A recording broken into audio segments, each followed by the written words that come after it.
Rise, shine, give God the glory, glory, rise, shine, give God the glory, glory, rise, shine, give God the glory, glory, soldiers of the Lord. One more time.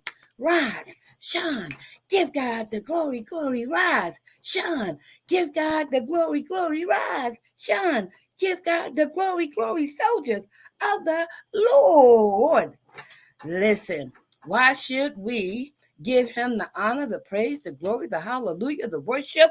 Most importantly, the acknowledgement, because he chose you and he chose me to rise.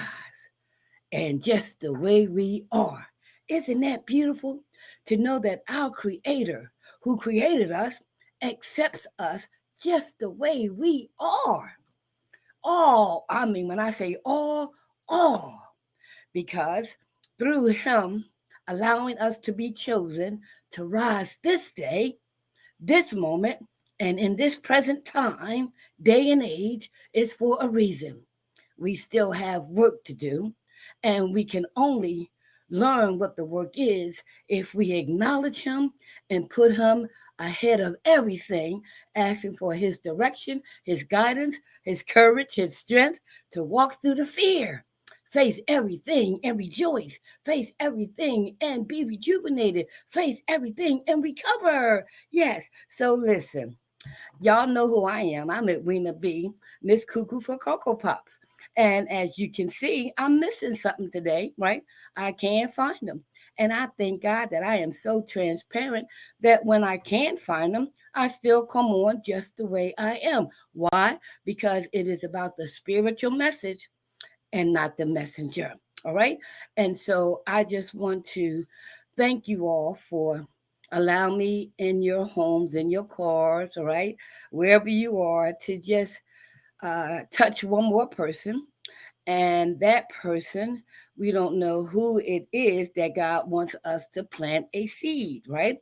And so my platform, From Free to Hope, has been reignited.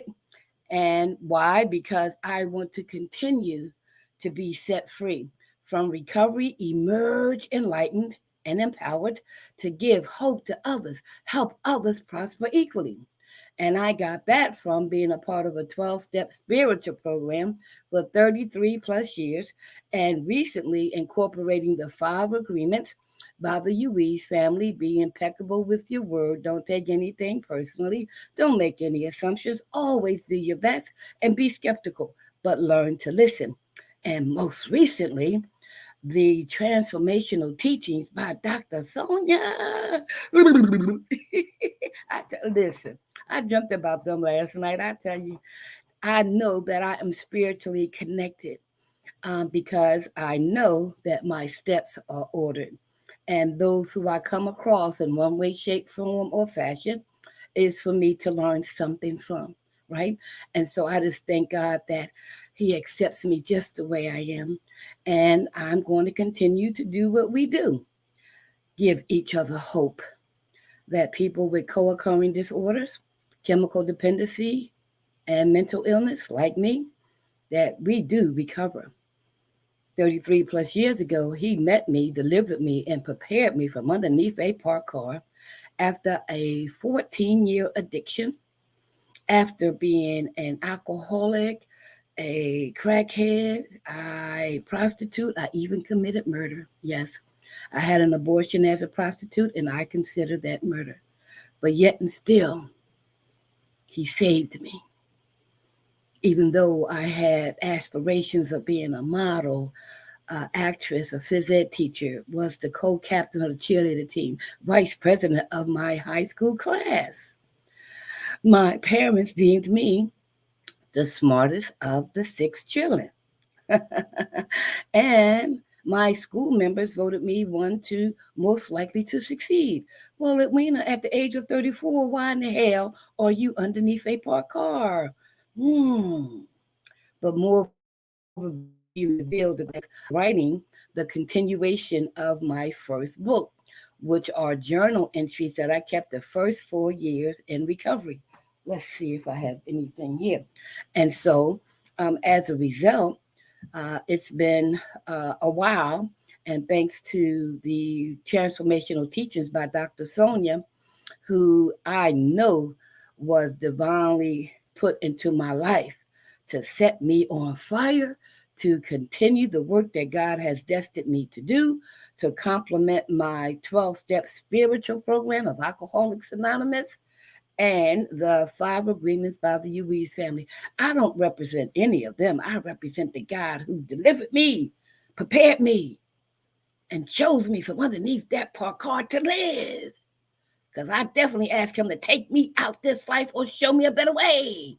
On February the 22nd of 1990, 3 o'clock in the morning, the streets of Philadelphia, getting high and doing all kinds of sexual things with my own stepson. Oh, yeah. Mm. That disease and mental illness is something. But I thank God that he chose me, okay? And so what I want to do is to once again say happy heavenly birthday to my sister, Deborah Jean. Her birthday was yesterday, and she is a Smokey Robinson guru. I mean, she loved her some Smokey. Can I share something with you? Listen, Deborah is my second oldest sister, and she was one of her and I was among the 4 that my mom had of her children addicted at the same time.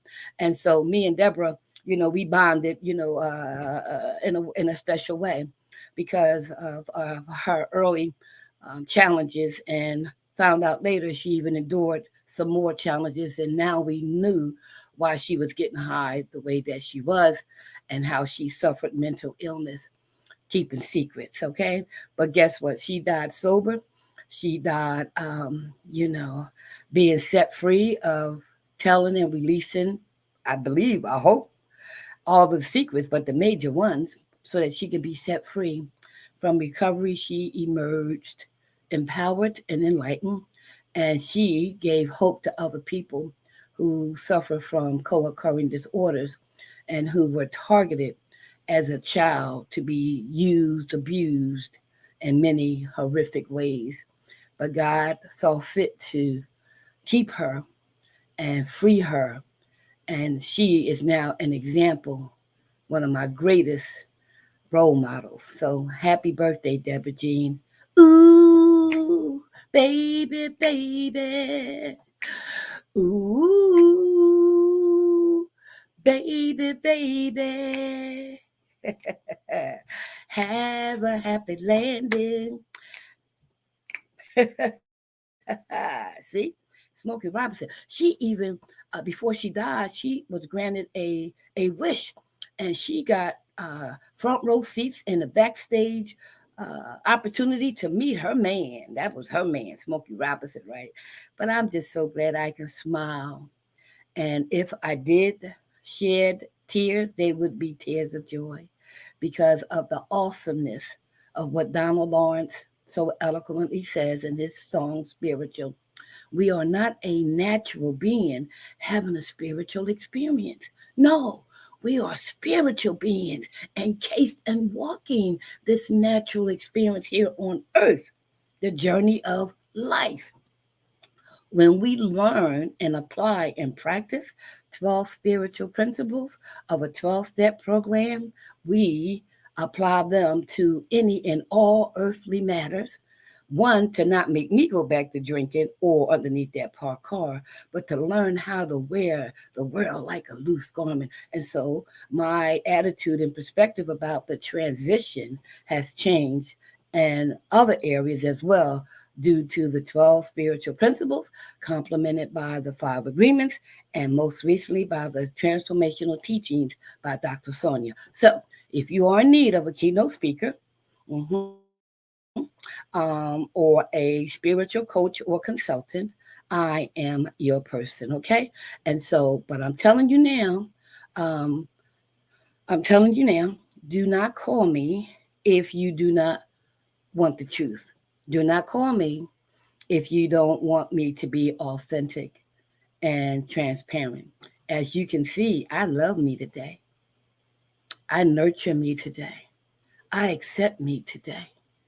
I am the love of my life today.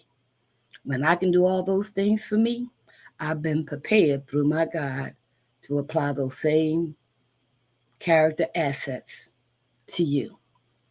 Love. It's just love. Okay. Now it's 20 of 7. I know I go to my AA meetings every day, and I thank God for that. And so um, I tell you what, I'm definitely going to have to find my teeth because I told you that I had ambitions of being a model and an actress, right? And so today I get to model. And, well, you know what? Sometimes when you model, they don't smile. So maybe I can get away with it if I don't. But I'm gonna try to find my teeth for that purpose alone. But it's a beautiful thing being yourself, and so I want to help you by sharing with you my journey on the transition of becoming transparent and authentic. And so I am excited to let you know that I completed my introduction of the continuation of my first book entitled From Then Until Now. But then the Spirit gave me something else. Well, from then until now, we need to know what happened before. So I tell you, listen, I just love being alive. I am joyous, happy, free, because I apply these spiritual principles to all earthly matters. I don't take myself too seriously, and I suggest you don't either. But I take my recovery very seriously. I take my spirituality very seriously. But I learned to laugh at myself. And I learned to laugh with others, not at others. Okay? So let's get to the topic of the day. Whew. All right, so this is April the 29th. Let's see, I done moved some of this stuff around. Okay, and today's topic is on the AA Daily Reflections entitled, right? April the 29th, My Perspectives of AA Daily Reflections Group Autonomy, incorporating the 5 agreements by the Ruiz family and transformational teachings by Dr. Sonja of P3 University. So I want you to open up your spiritual ears, open up your spiritual eyes, and this thing might come off, because I'm already having hot flashes. I wonder why, because I'm drinking coffee. But anyway, let me take a drink of my coffee first, okay?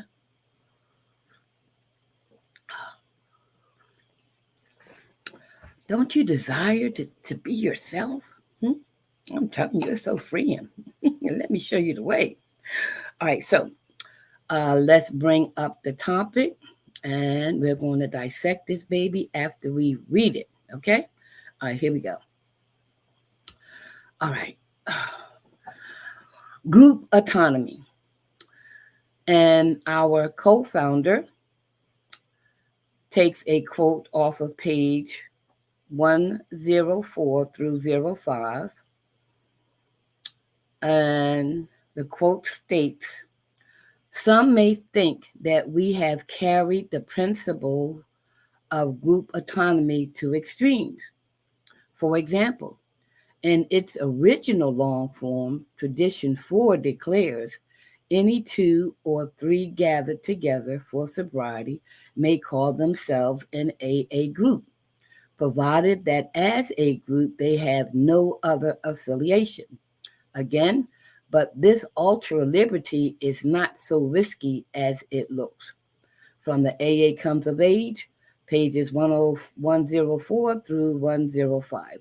And the person in recovery shares his perspective and states, as an active alcoholic, I abused every liberty that life afforded. How could AA expect me to respect the ultra liberty bestowed by Tradition 4? Learning respect has become a lifetime job. AA has made me fully accept the necessity of discipline, and that if I do not assert it from within, then I will pay for it. This applies to groups too. Tradition 4 points me in a spiritual direction in spite of my alcoholic inclinations. This is a misquote Bill is referring to the third tradition. Okay? And so you see how when we read things, we get an explanation and we get further understanding. Okay? But let's talk about group autonomy. Okay? So, may I explain to you? All right, so in the program of Alcoholics Anonymous, which many other groups have been started, of the, I'm going to say the parent fellowship, Alcoholics Anonymous, that started back in 1935, but they also had help in learning from the Washingtonians and the Oxford group. And because our co founders realized that and accepted that through Dr. Carl Jung, that what we need to address our disease of alcoholism is a psychic change, a spiritual awakening, experiences, transformations to achieve that change, right? And so there came the 12 spiritual principles, which came from the scriptures. Mm-hmm. And so, even though the scriptures are based on religion, the co founders learned that, okay, religion cannot help us. It can do something for us when we choose. And medical can't help us because we suffer from a spiritual illness. So the remedy must be spiritual in nature. And that makes sense to me. And so in the 12-step program, you have 12 spiritual principles, which are designed to help the person in recovery who has a desire to stop drinking, right? And we have that process will go through the transformation of finding out not what's wrong with you or me, but to find out what happened to you and me. And that's through the fourth step inventory when we go all the way back and find out where those attitudes, ideas, actions, belief systems first started and how they perpetuated throughout our lives, even up until now, right? So that inventory is very important. And then the domestication talked about by the Ruiz family gives it an identity, right? Domestication, conditioned, right? And so, as human beings, like animals, we have been conditioned, we have been domesticated. And that's important to find out because a lot of things that we grew up with were given to us, pushed on us out of repetition in the whole 9 yards. But after a while, we start to get our own and we became rebellious. And sometimes it didn't work out for the betterment of our spiritual growth unknowingly to us. And then, in order for us to learn more about the 12 spiritual principles, we have to have groups, AA meetings, groups. And so the first group was actually held at a hospital with Dr. Bob, Bill W., and Bill D. And Bill D was the patient that was suffering a severe case of alcoholism. And Dr. Bob and Bill W. were in their early recovery. And they know that they needed to stay sober. And in order to help them stay sober, they needed another alcoholic to share their experience, their strength, and their hope with. And so that's where they found Bill D. And that was the first group of alcoholics trying to get well. Okay. And so that set the foundation of we need to, as a fellowship, meet at meetings, a group, so that we can all share our experience, strength, and hope with each other and help each other stay sober and help another alcoholic achieve sobriety. So when we talk about group autonomy, right, we're talking about how each group that is formed, and we have, I know we're in 129 countries, so there are a lot of groups around the world. As a matter of fact, in Delaware, we have 339, 37 meetings, okay? Now, could you imagine if all those meetings were the same? Could you imagine if everybody talked about that particular same thing every day, day in and day out? Repetition is important, but group autonomy says, well, when we all get together and our particular group and we become home group members, right, of that group, then we can use the AA literature and all that's available through AA, that's approved by AA, right, to start to include and to end or start our meetings. In other words, we create our own format geared towards, right, an atmosphere of recovery for the purpose of sharing the AA message, not my mess, but the AA message, right, based on spiritual principles, right, spiritual traditions and spiritual concepts. Okay, I'll talk about that in a second. And so, in order for those groups to exist, right, we have to establish some guidelines that are given to us from the General Service Office in New York.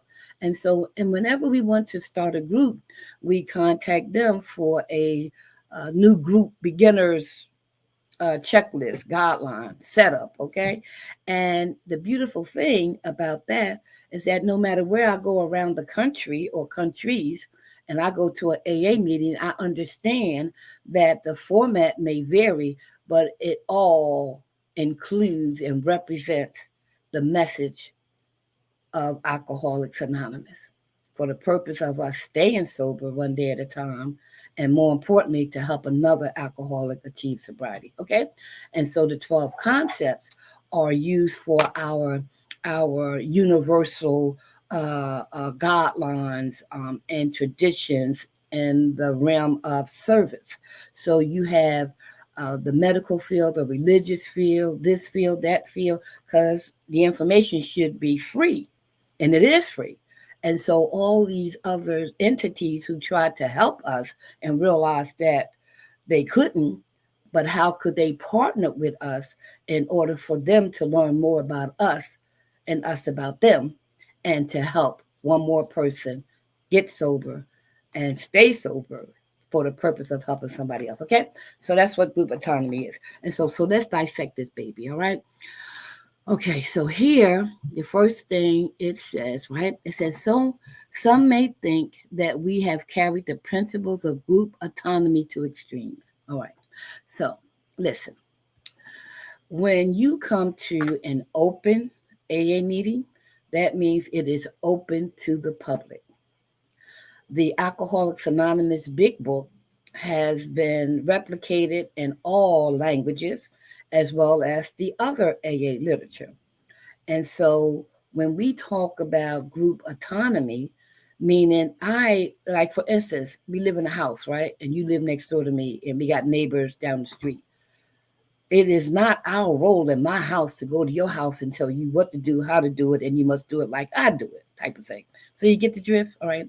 And so when we when people come to meetings, particularly newcomers or people who just want to find out about AA, they may kind of get like confused, and that's okay. That's intended. But if you keep coming back, you'll understand why this statement is so relevant. Okay? All right, so for example, in its original long form, Tradition 4 declares any two or three gathered together for sobriety may call themselves an AA group, provided that as a group they have no other affiliations. So the example I gave you with Bill, and Dr. Bob was a group. Even though they were in a hospital, they were not affiliated with that hospital. You see what I'm saying? They were concerned about helping each other. That's all. And so those three started the blueprint for us around the world to have our meetings and call ourselves a group, as long as we are not affiliated with anybody or anything. For example, I've been going to the 1212 Corporation, located at 2700 Washington Street in Wilmington, Delaware, for the last 32 years. The Sunrise Group of AA is my home group. And even though we go to that building, that corporation, we are not affiliated with them. right? And so that you know, because a lot of people don't, the 1212 Corporation is not the same as 12 Steps and 12 Tradition. It was the original address of the corporation. See? You know, right? But a lot of people don't know that. And so when we have our meetings there, we are not representing the 1212 Corporation. We are members of Alcoholics Anonymous because we don't even represent Alcoholics Anonymous. We are just a member of Alcoholics Anonymous. Okay, so but we are not affiliated with the 1212 Corporation. We are not affiliated with banks. We're not affiliated with this or that. No, no, no, no, no, no, no, no, no, no.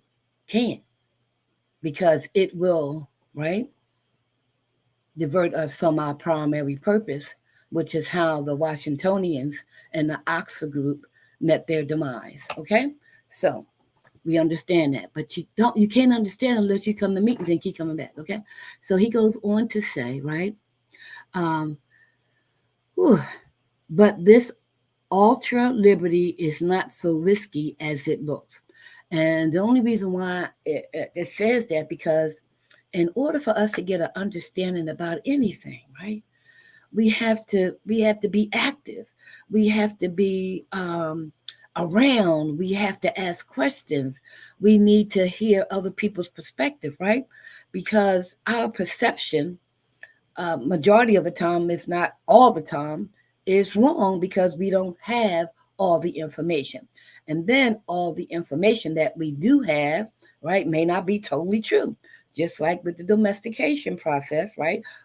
A lot of our belief systems were based on lies. And underneath that parked car, when I had my knee bound experience, right, and confessed with my tongue, whoever you is, take me out this life or show me a better way. That's when that onion presented itself just the way it was with all that stuff, right?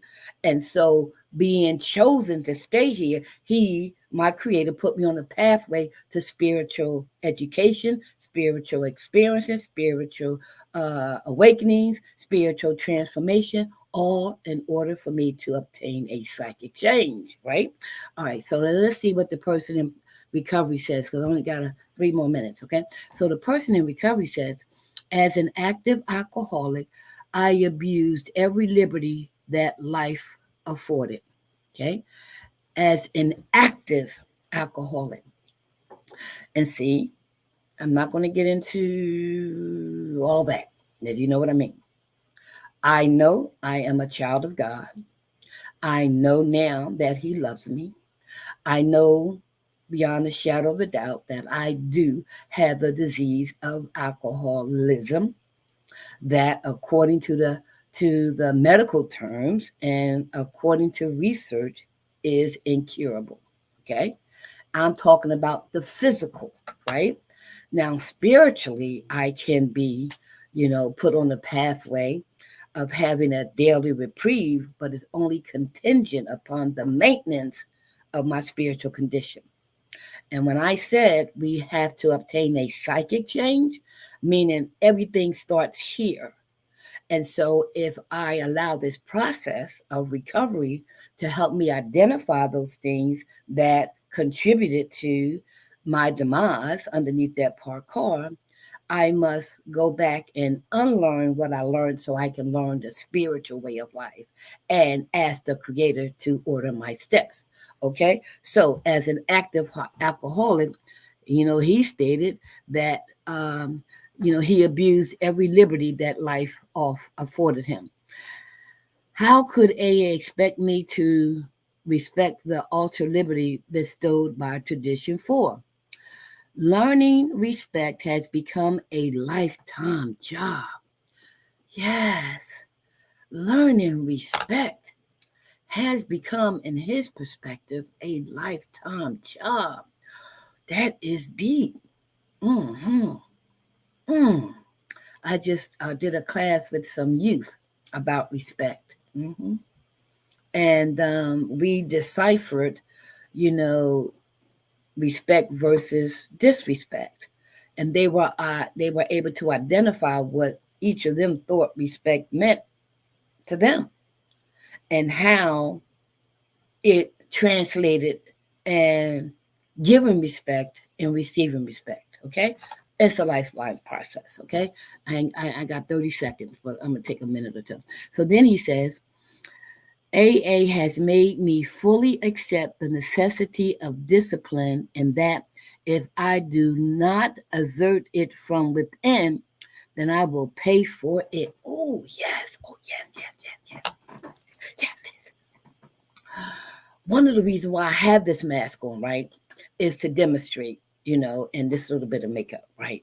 Underneath that parka, I didn't have all this. I had short hair that was matted, probably dirty. I had few teeth, a little more than what I have now. Didn't have no makeup on. I only weighed 90 pounds, face all sunken in, dark circles around my eyes, right? And so I realized at that point, through that humiliating experience, I gained humility in the form that I was, spiritually dead, physically bankrupt. Oh my gosh, right? And so I was chosen to find out not what's wrong with you, Edwina, but what happened to you and why you had to put on all those various masks. And once you take off the physical mask, you can apply that same analogy to those issues that have been masked within us. And that's what the spiritual principles do for us. It helps us to remove the mask from those issues within, those things we try to conceal but needed to be revealed in order for us to heal. Okay? Let me take 30 seconds, okay? All right. So then he says, right? This applies to groups too. Tradition 4 points me in a spiritual direction in spite of my alcoholic inclination. Okay? So I need to go to my meeting now. And when I come back from my meeting, I will look for my teeth so I can go to my modeling engagement. And guess what? I'll let you know how it worked out, right? But I'm so glad that I can sit before you and be who I am. I hope you could imagine how freeing this is, right? Because it's not about the messenger, it's not about all this, it's about the spirit within. And I'm sure you can feel my spirit by me being as transparent as I possibly can, right? And as authentic as I possibly can. Because look, this comes off, and yeah, now, okay, I'm still me, right? But it's the spirit that's contained that makes me who I am and not the physical. All right. If it's God's will that we are rejoined tomorrow, on Sundays, we're here for an entire hour and I can do more with you. And so, because it's raining outside, I think I'm going to put this back on. Not that I need to, but I'm going to put it back on, right? And I mean, I know it's easy and stuff like that, but it is what it is. But you got my drift, right? Have a blessed day and be safe and let somebody know. Yeah, because you love you, you can tell somebody you love them. Okay? Be blessed.